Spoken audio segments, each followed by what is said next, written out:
Welcome to part 4 of our interviews with Tom Walter, Chief Culture Officer of Tasty Catering.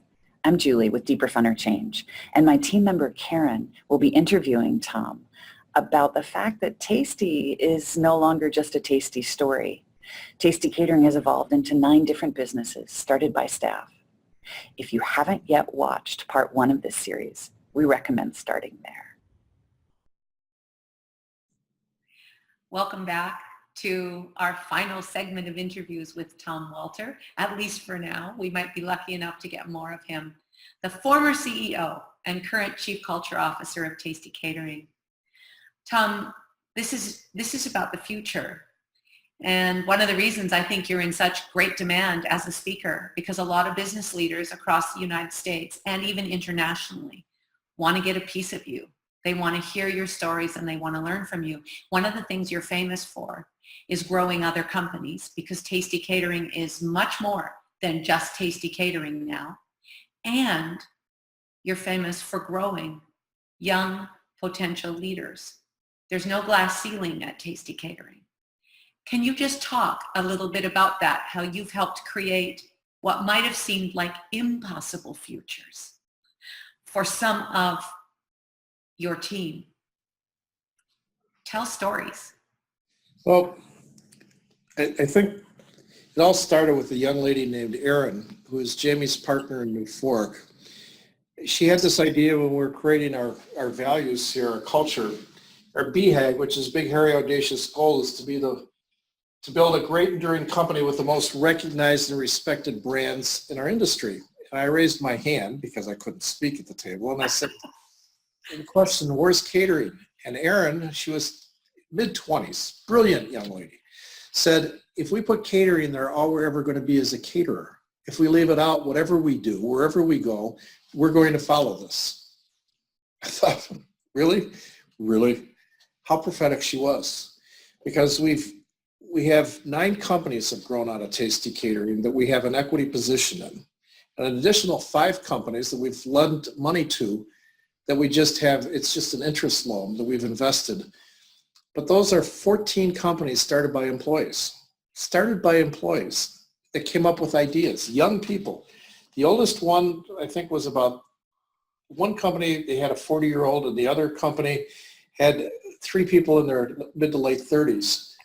But the rest of them were millennials, young millennials. And Hugo Telos Rios is an example of a young man who at the age of 19 called out an employee for violating our core values. And he said, is this number 2, treat all with respect. And as I watched this happen, as I turned the corner, I went to shake his hand with a Chicago handshake, which is a $20 bill in your hand. I shook his hand, he gave me the $20 bill back, and he says, Tomas, this is my company too. And that just shocked me that a 19-year-old at very low pay level, entry-level position, that $20 is probably 25% of his take-home pay, had that feeling. So then it changed my approach to young people, realizing that if they believed it was their company, what if they had a company?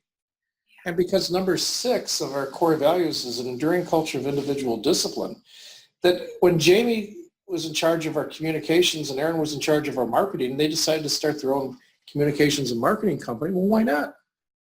Invest in them, help them. And they've become a very authoritative brand. So creating the future was allowing people to reach self-actualization, Maslow's hierarchy of need, to become the best they could be. We've traded people internally.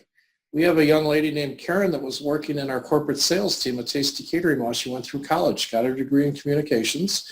And I could tell that after working through college, she was sort of bored with her job. Very effective, very authoritative, very good at thinking, a critical thinker. I love looking for critical thinkers. And all of these people that started these companies were critical thinkers, and we spotted them early on at the age of 20, 21, 22. We knew they were critical thinkers. They were visionaries, they were change agents, because they uttered famous words like, have we ever thought about doing this? Or why do we do it this way and not that way? And as soon as we hear this, I mark down on a piece of paper C, change agent, or V, visionary. I like the way they think. But Karen was a very critical thinker, and Jamie and Erin were not complaining, but they were expressing an interest to get someone to drive the creative people in their creative company. There was nobody holding accountable and setting up systems and processes. And I said, what about Karen? And they said, oh, she's perfect. So we traded Karen from Tasty Catering to New Fork, where she's blossomed. It was in communications and the feelings she was interested. Plus, she's so authoritative in a very positive way that things were getting done quickly. So as we look at the future, we started these companies. We realized that they know more about present market conditions than I do. And I never would have thought about starting some of these companies. But first, the companies they first started were taking cost streams and turning them into revenue streams. Like we go through a lot of baked goods. So they started a contract baking company. We were subcontracting to a gift company to give corporate gifts. So Jamie started her own gift company with a social purpose. That's called Tasty Catering. And as we continued these, they were just taking cost streams and turning them into revenue streams. I thought, how simplistically brilliant is that?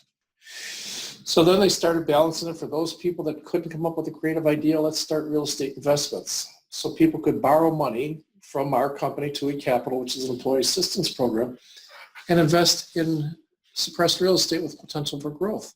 So they're becoming owners even if they weren't coming up with a creative idea. They weren't inventing a better mousetrap. They wanted to be an owner, to be able to sit around and say, I'm an owner. So we have maybe 18 or 20 people, 22 people that are owners of something, and they get to talk about what they own. And they understand the pain that I do. So that's how the companies began. And I'm kind of upset right now because we haven't started a company in about 2 years. And so our younger people are teaching the local high schools and the entrepreneur classes, looking for young entrepreneurs at the high school level, saying, why don't you come and join Tasty? So we can harness their ideas and capitalize them. Anyway. What I love in what you just said, harness their ideas and capitalize on them. Take these young people, help them create their own future. There's this potent blend, Tom, in so many of your stories of compassion and toughness. And this is not just about being nice. It's about making money. It's about people treating each other with respect and working hard and being given an opportunity to show what they're made of. Yes. It's the whole package, and that is what so many people and so many organizations are hungry for. So I want to talk about your future, because you're helping create futures for other people, for other families, for other businesses.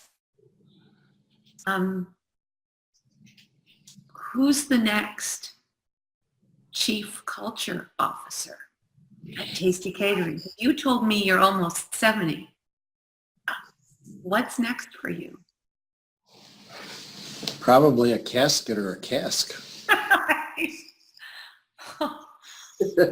That's the inevitable end, I guess. The Chief Culture Officer we have identified who the Chief Culture Officer is, and he started with us right out of high school as he worked his way through college.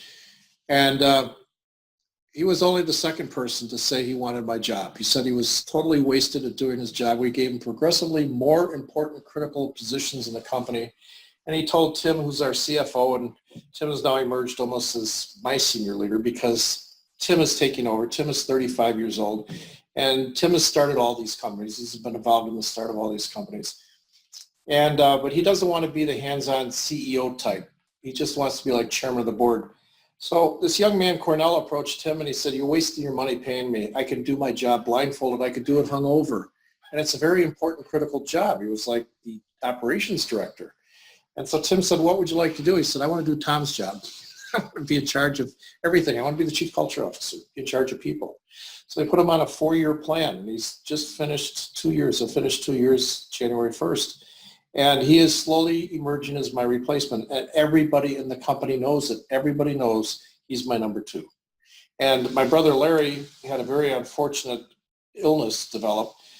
We're members of the leading caterers in America, the top 50 caterers in the United States. So with 3 days' notice, Cornell hopped on a flight to fly to the leading caterers of America conference and to sit in at the table as my brother's representative as an equal voice in the group. So he's learning everything there is to know, and he's 31 years old. 31 years old, and he started at 29 to be the head of the company. But, being the head of a company is not really important. It really isn't. Not if you're surrounded by 150 thinkers, critical thinkers. It just means that he's like the quarterback. He's the point guard. He's just the center midfielder in a soccer team. He's just the guy doing a job, Could be a girl doing a job. Doesn't make any difference gender specific. In fact, Karen, who we traded to before, was the first one. She told me at 22 she wanted my job. She's probably upset that her friend Cornell's going to get it. She's very happy at New Fork. But everybody realizes that he's the one, but it doesn't mean he's privileged. It means he has more responsibility, because leadership is being a responsible leader. It's a privilege, yes, but it's about being responsible. So I think it's important for the organization to know there will be a lasting leader, that this organization will continue. I want it to last for 100 years. A friend of mine, Rich Panico, from Integrated Project Management, told me that he's building his company to last 100 years, and I said, I like that attitude. Because we have families that work for us, and we have their children working for us. We have three-generation families working for Tasty Catering. If something were to happen to me or something to happen to Tasty Catering, what happens to those families? I'll never forget when I was getting married, my father told me, your number one responsibility is to get your wife to heaven. Then when I had children, he said, your responsibility is to get your children to heaven. I look at the same way to my responsibility in our organizations. It's to get their children to heaven. And if you don't believe in God, you don't believe in heaven, then it's to get them to a place where they can be happy and achieve an eternal reward and accomplish something in their lives. I have a serious addictive problem. I'm an alcoholic and have abused drugs. And I understand what pain is. And I can look at our company and I can see people, and I don't see pain. I see happiness. And that's a remarkable thing. And how do you continue this happiness? I don't know of anybody in any of our organizations that has an alcohol or drug problem. And I can smell that a mile away. I can go to a cocktail party and I can identify the people that are struggling with opium addiction, alcoholism. But I don't see that in our company. So how cruel would that be as a leader for my eternal demise to say, he did really good, but when he left, the whole company went to hell and everybody had issues and families fell apart. That's where the responsibility comes in. So by having all these wonderful leaders, Karen, in this company, and having it following a strict culture and having everybody believe in that culture, and my chief culture officer, I focus on those behaviors. Are we following this?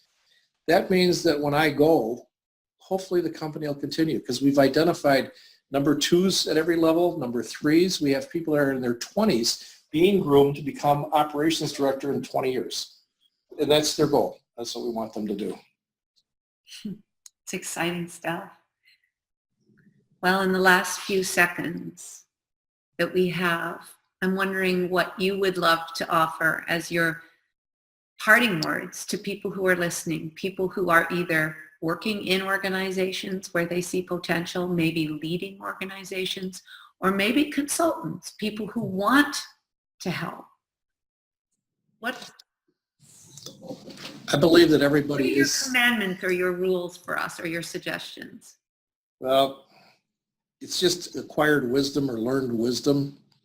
I think all too often leaders focus on profit, product, the business model. And we should be focusing on people, because everybody is somebody and everybody's important. And if a leader is able to engage their people in the organization and make them feel like they are somebody, they are important, maximum productivity and profitability can be achieved very easily. But if we focus on profit, which is the outcome, the consequence, instead of the antecedent, which is the people, then we'll never get there. And it took me 35 years to understand I was focusing on the wrong end. I was focusing on the outcome, not at the beginning, the people. And it's hiring the great people and allowing people to become great. In our business, we're making people happy, so I want happy people, because catering makes people happy. So going forward, I would suggest to any leader to make sure you focus on the people. People are not vassals, they're not slaves, and there's an upcoming job war with a tremendous need for more people, and to pay people more money is ridiculous. Allow people the gratification of being able to do a job, do it well, be recognized and respected for that. And everyone will be everybody will be better off for that.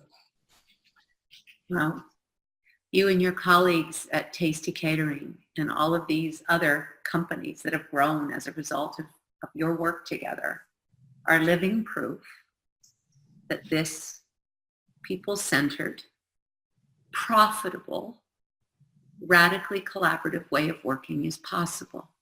You live it every day. And I just think we're really lucky that you were willing to come and share stories and share yourself and your ideas with us. So from all of us at Deeper, Funner Change, Tom, we want to say thank you to you and your colleagues for what you've made happen in the world. Thank you. Well, thank you, Karen, and thank you to you and Julie for what you've done to help us achieve this and for recognizing what we did that were important steps. And if it wasn't for you, I wouldn't have a clear path on how we need to continue. Thank you very much. Okay, Tom, bye. Thanks so much.